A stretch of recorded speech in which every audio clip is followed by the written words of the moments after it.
Iala kia pu kia laula.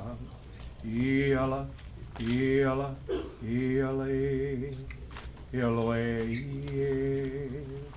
Ialoe e. Ialoe e. Mama uanoa. Mama uanoa. Mama uanoa. Alo.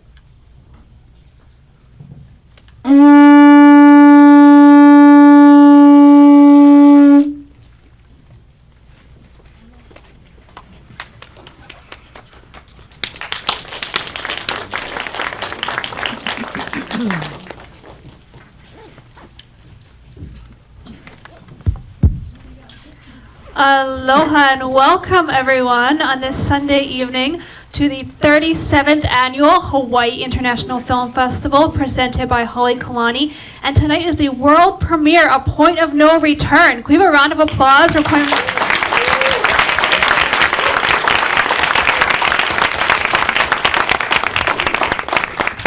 This is an incredible film that tells the story of an incredible journey.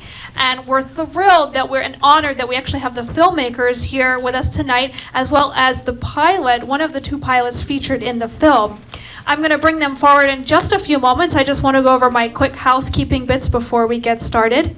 This film is presented as part of our Film for Thought program at the Hawaii International Film Festival. This program combines thought-provoking films with scholarly debate.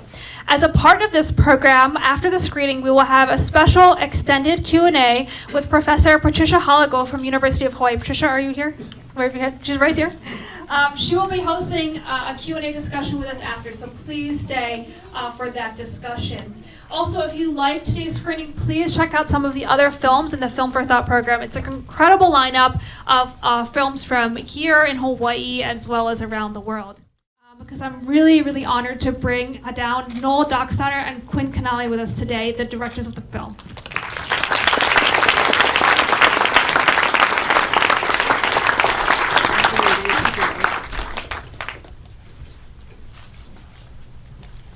Thank you all for coming tonight to see our film. It's been, it was a long way around the world, and it feels kind of like we went around the world a second time to get the film made and out here, and it's our first feature.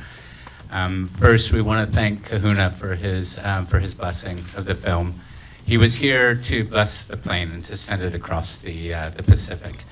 And, you know, in Hawaii, the story and the plane really found a collective spirit here, a friendship that was both local and it was also universal. And it really touched the story in ways which I think Andre will explain best of all later. The other thing I just want to say is it feels really good to be here with my partner Quinn of so many years and working together. And it is our first feature, and I think for you documentary makers out there, it's not an easy road. And to share that with somebody as talented and as nice as Quinn is really special.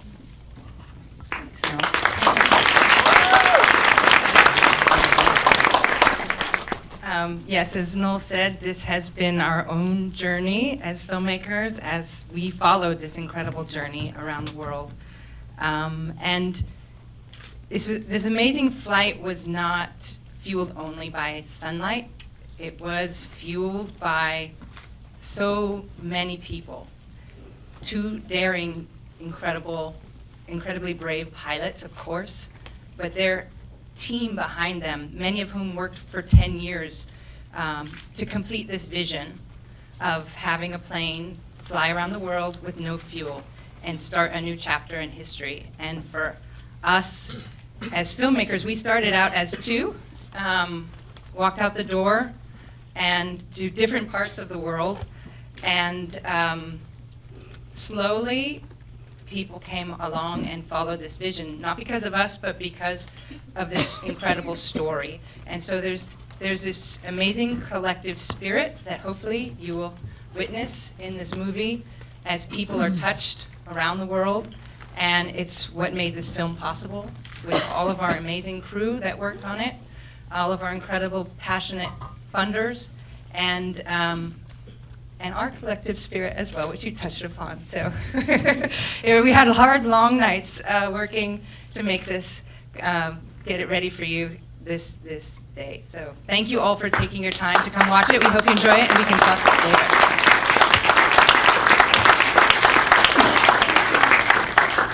Thank you all again, and please stay and share your thoughts with us after the film. And again, we will have Andre, one of the pilots, is also with us in the audience today, so please stay for this unique discussion. Thank you. We have a big, big hand for Noel and Quinn and for pilot Andre with us today. Can you come down?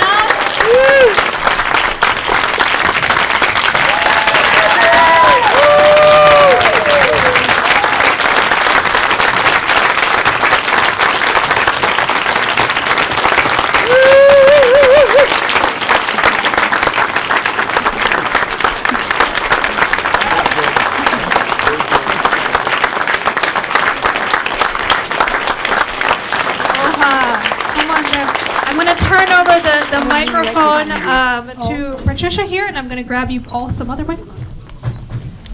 Aloha, everyone. My name is Patricia Halagau, and it's an incredible honor to be facilitating the discussion this afternoon. I just want to say I'm a professor at the College of Education at the University of Hawaii, and my area is social studies education, and I can't think of anything more pertinent than a film like this that we need to show to all our students in education. There's so many important messages in this movie of human triumph, of risk, and so many lessons in life. And so when I watched the film the first time, it actually made me think of another voyage that was going on around the same time in Hawaii that we have something to be proud of, with the Hokulea. And so with the Hokulea, it made me think of the similar missions that the solar eclipse and Hokulea made in terms of going around the world and making people aware of our environmental challenges and to inspire us to do better in the world and to take care of our world. Is Naola around? I didn't see you, Naola Thompson. Are you in the room? I'm sorry, who? Nainoa Thompson. Yes. Is Nainoa here? He was going to be here, Oh. so he's not here. Okay, well, I'm sure you've met Nainoa and you've, I'm sure, talked to him about Yeah, we had a lot Hokulea. of exchanges. A lot of It exchanges. was incredible. So I would like to actually just say before I turn the Q&A over to everybody that the arts and humanities, they asked me to write a thought piece on the film, and it's in this booklet. And while I'm an educator, while I'm an academic, I tend to look at things from a very practical point of view and as an educator. And so really what my big takeaway from the film was the point, the message of the film. And even now, I think more than ever, the point of their film is so important in terms of taking care of our earth and taking care of our place. And so with that, I feel like the biggest risk today is if we don't do anything. And I feel like that came out a lot at the end in terms of why you flew around the world. And I just want to make sure that, you know, when you watch the film, I mean, there's so much personal anguish and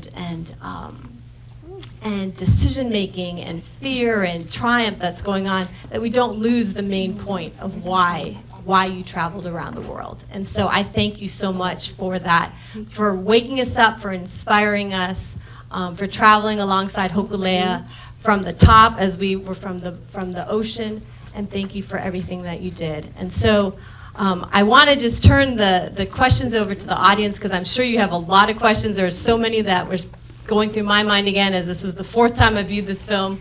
And so I will save my questions, but I just want to open it up to the audience. Maybe before we open up to the audience, first let me say aloha to everyone. You know, when I landed here, that's 3 days ago, I really had goosebumps all over. It was incredible. And I think you realize why, in fact, I had this feeling.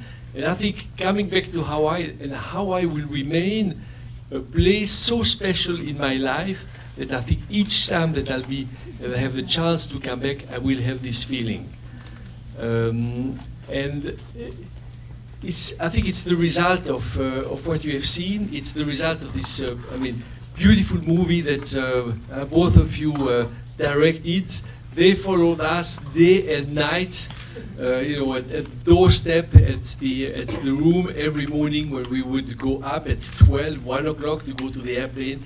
They were with us, and I think thanks to this, you could catch, fantastic moment.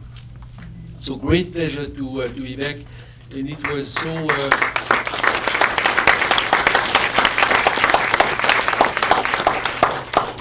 It was so special to see you again, Kahuna. And thank you so much for the blessing today.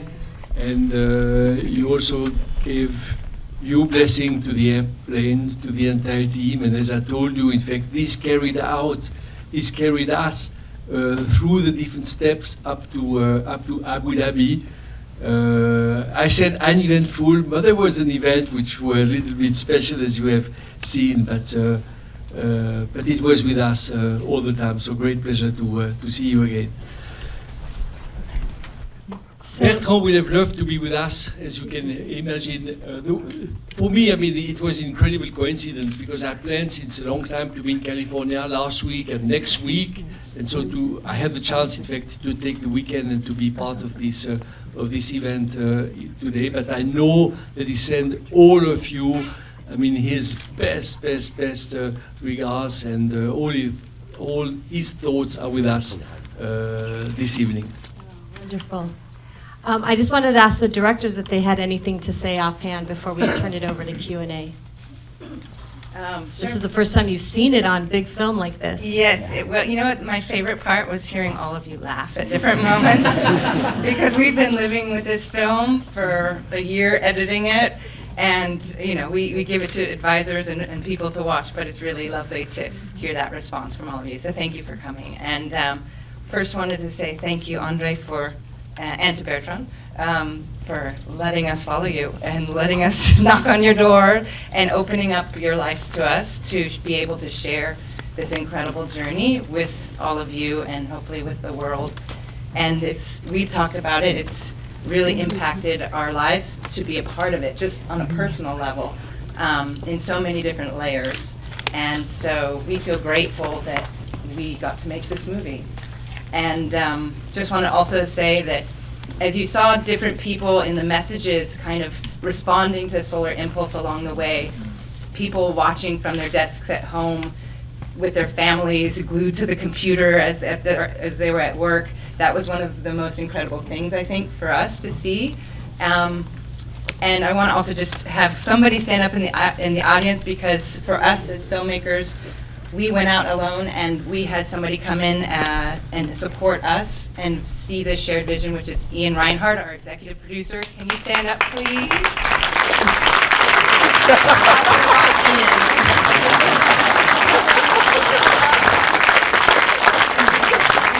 Thank you very much. We're stuck in China, and it was going a lot longer than we thought it was going to be, and we went out the door with no funding.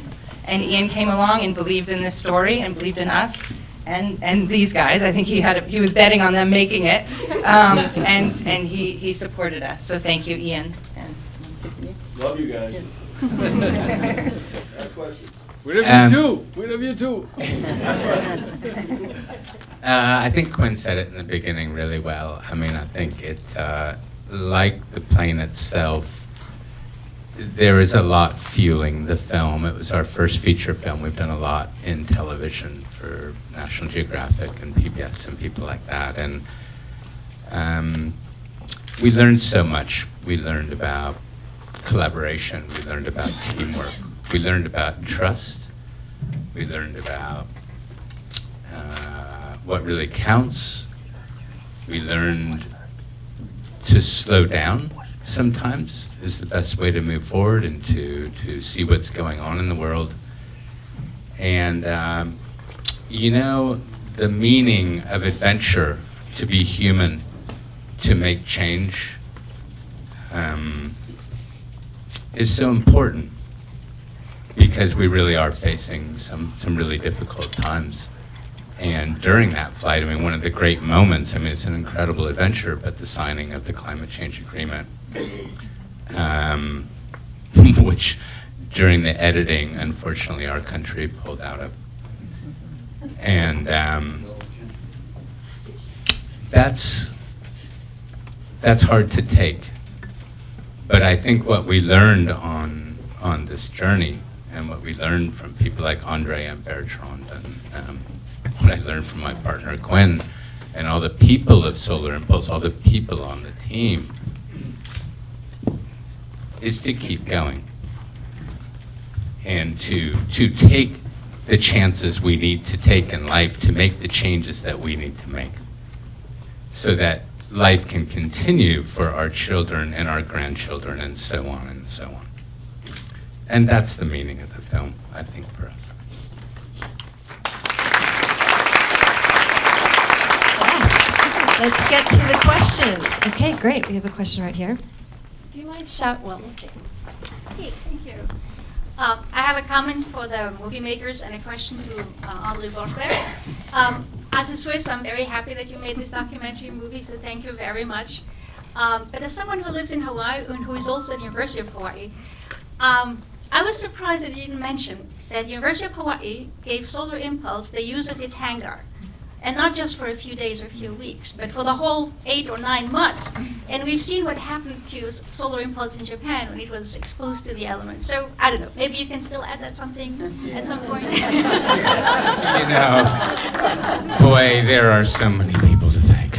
Yeah, but this is a big one. And you know, we really try to prepare to thank everybody on the night, but sometimes it just confuses you, so it's better to say what you feel in the moment. But yeah, by all means, I mean, Hawaii gave this project everything. And in some ways, it seems like the project was just trying to get over that damn ocean, you know? And then we got to Hawaii and, you know, it landed and, you know, it's like everybody could breathe. It was such a surreal moment. Everybody could breathe and let the meaning come through. Then my question to Andre Borschberg, we saw that beautiful tension very well done in the documentary between the visionaries and the heroes like you and Picard and the engineers and technicians who are literally very down to earth. Some apparently were disappointed when you just thought you would follow your vision. So how is that relationship now? Just before going to your question, let me say that you're absolutely right that we got, especially here in Hawaii, an incredible support. We were planning to stay a few days, and you know, we found the hospitality so special that we decided to invent a technical problem so we can stay with them. We didn't tell them. No, but it's true. University of Hawaii, David Lassner was so helpful. The airport of Kailua also was great. And we have Michael Navarez, and he was the airport manager at the time. Thank you, Michael.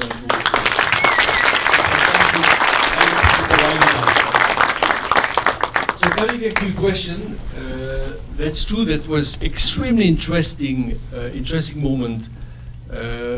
First of all, despite that we had these very difficult discussions, I felt that the engineers were doing their job by asking us to return. So on my side, I mean, I fully supported the view, and I think I would have been disappointed if they would have acted differently. On the other side, they did not understand why we were doing this, and it took quite a long time. And this was the same for the Swiss FAA, because as soon as we landed, and that's what I say also to Bertrand, before we come out the decision, I say we are going to face difficulties, and I knew that we would lose our permit to fly, which we did. So the Swiss authorities grounded us because of this decision, and we had the psychological issue. And the Swiss FA understood later, and I talked to the manager a few months ago, after he heard me explaining in detail, in fact, what happened. He said, now I understand why you did it. And I think for the engineers, it also took time to take some distance and to appreciate that we were thinking at the global level, and globally we were having the impression that the risk we were taking was basically the lowest. And they were judging, in fact, from their technical expertise, but it took about 6 months to bring back the position. We did, almost something like couple therapies, which we have used between Bertrand and myself for 13 years, basically to keep our, like you say, our couple going, but with the engineers as well. Listening to each other, giving the chance to everyone to expose his thoughts and not to be criticized for this. So it was a very difficult turnaround. I think we had this technical problem with batteries. If we would not have this technical problem with batteries, psychologically we were not able to continue. We would have taken much too much risk with a team which was not bounded anymore. So the impact was, as you have felt, the impact was tremendous.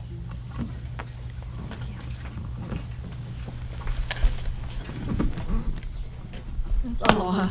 I'm actually happy that you are the humanities scholar of this one, so you can relate it to Hawaii. But I also congratulate the filmmakers for really telling the story of the drama that we couldn't see from the ground. We could just hear both of you as pilots explaining the tension, mentioning the tension among this team, but we never really understood it. Your need for a training here about aloha and all that. I heard that story, but I did not really realize how deep the drama was. But I think my question really is, I noticed that when we asked you last time when you were here, you said if there's any takeaway, it's to study nature. When you were in Europe, you had an op-ed about really sensitivity to nature again. And then in this film, I captured you saying that. So I thought that was a very great gift. And in terms of prioritizing leadership, risk-taking, having engineering, nature, how do you put nature as whether it's the god of everything that's going around right now? How do you, maybe just package all those qualities that we need in order to succeed like you guys? I think what I learned from this experience is to think more about the meaning of what we do. And if we work in technology, I think that's the questions we don't ask ourselves often enough. It's difficult, of course, to judge if you make a new discovery or if you make a development, how it's going to be used. On one side you have the technology, on the other side you have the way we use it as human beings. But I think this project really gave me the sense and the desire to better appreciate the consequences of what I am or we are as an organization doing. And I hope that it's also part of the inspiration of what the project is all about. So it's nice, when we meet people, it's nice to see that people don't congratulate us, but basically more thank us about this dimension.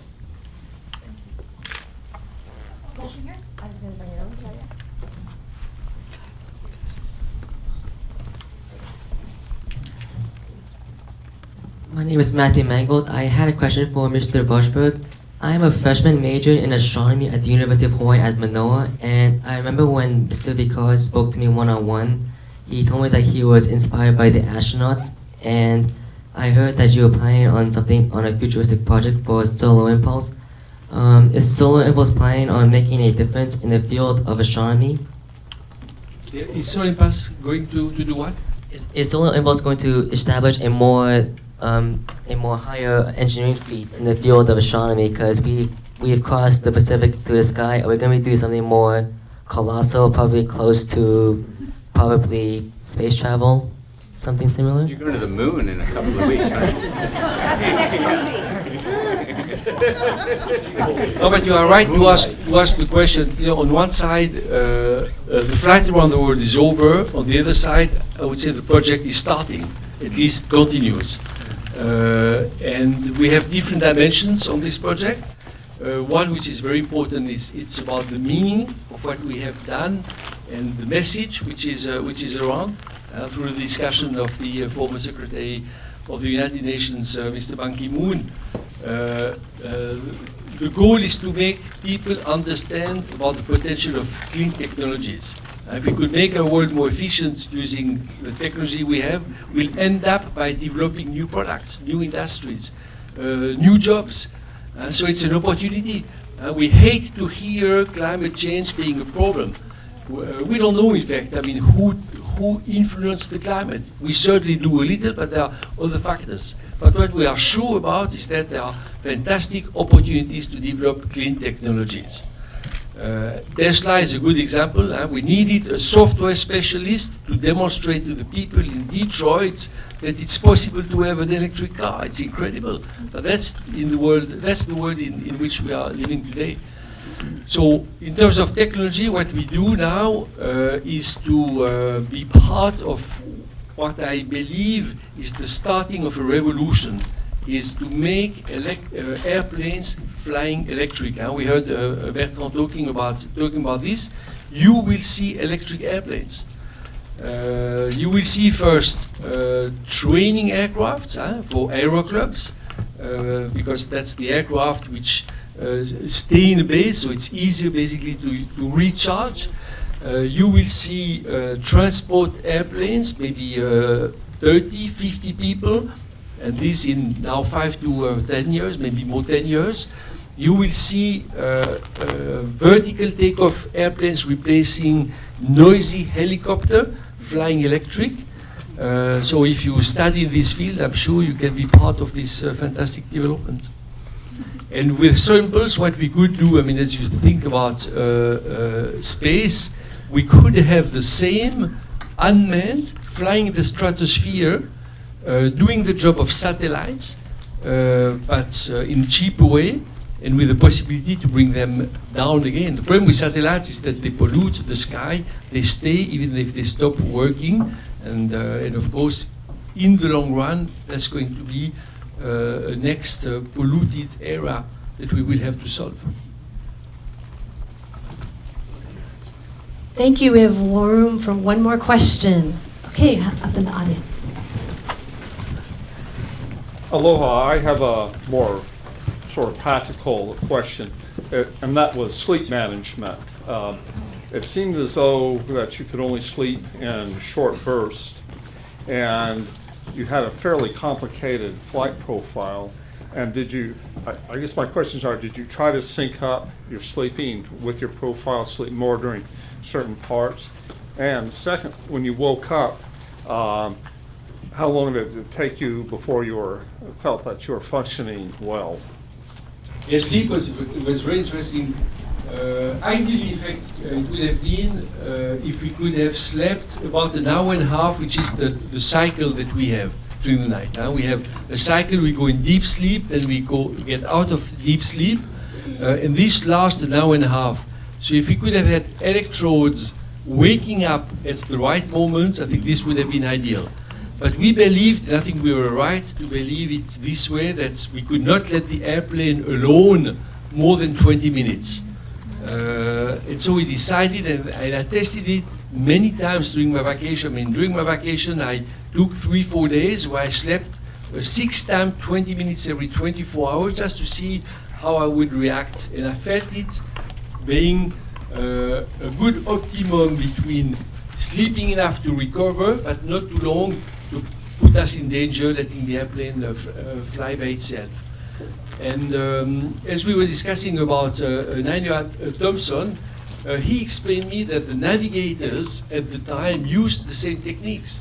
The navigators had to observe what the ship was doing, had to observe the sea, the stars, and they allowed themselves to sleep also 20 minutes at a time. So it's interesting to see that, you know, different people in different situations came to the same conclusion.